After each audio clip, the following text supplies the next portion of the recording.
Hey there, we've got Dr. Parker here. This is Dr. Rucker in the role of the interviewer.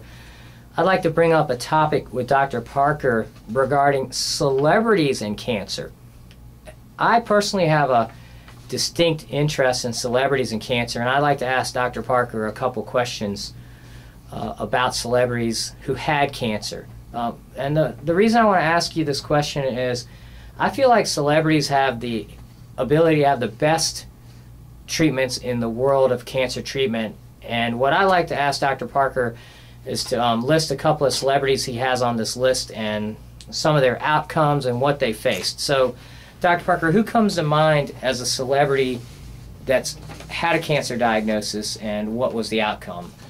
Well, we have a short list we've made, and just going over some of them really pop out and really impact the celebrities that we know that have these problems.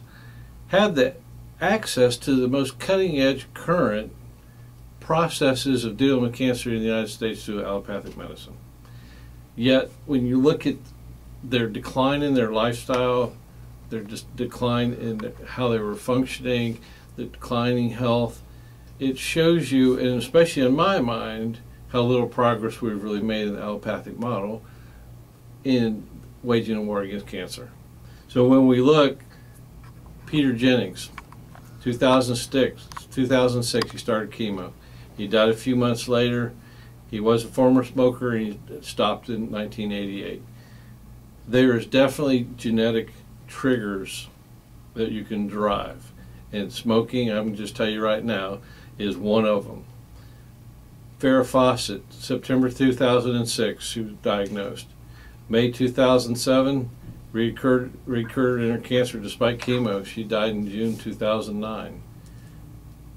Bob Denver died of throat cancer in 2005. Bob Denver, Gilligan's Island. He was Gilligan. Who else do we have on here? Michael Landon. I can remember when Michael Landon died when I was very young. He developed liver cancer, if I remember correctly, and his demise was rather quickly.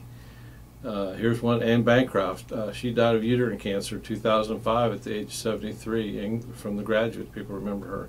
Here's one of my favorite persons in the world, was Paul Newman. I had a lot of respect for him and some of the things he did with his life. I try to emulate things like he's done. He died in 2008 of lung cancer.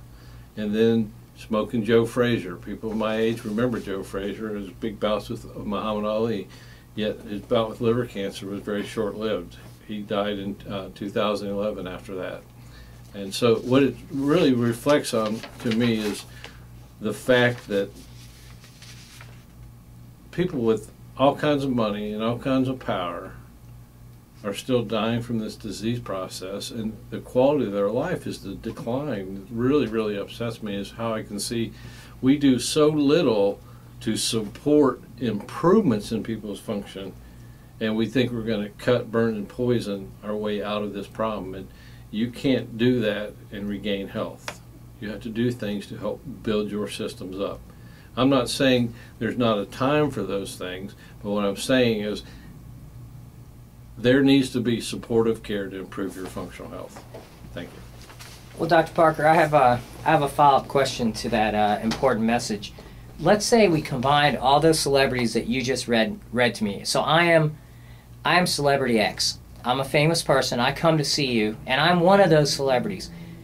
What do you think their doctors offered to them and told them? Because mind you, each one of those celebrities died of their cancer, and what would be the different message you would offer to that celebrity X? So I can really contrast the type of difference in therapy that you're going to provide versus what they received.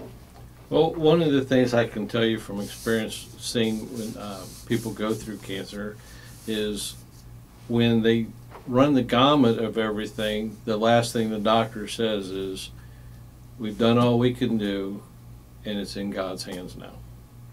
And I can tell you it was always in God's hands. It wasn't in the doctor's hands. The fate of people's outcome is not dependent on just doing X, Y, and Z, and then it's over. There are so many things you need to do to build your health, to fight the reason that you have cancer, not to fight the cancer. So when people come to us, one of our big things is, I'm not telling you not to go see your oncologist. And I'm not saying don't go get radiation therapy or chemotherapy. What I'm saying is you need to be working on a model that's supportive of building your health and assisting your immune system so that you can live longer and more quality. And that's the important part. Have a better quality of life, not just spend your life fighting cancer. Well, thank you very much, Dr. Parker. As usual, we look forward to your future words on cancer support and healing of patients.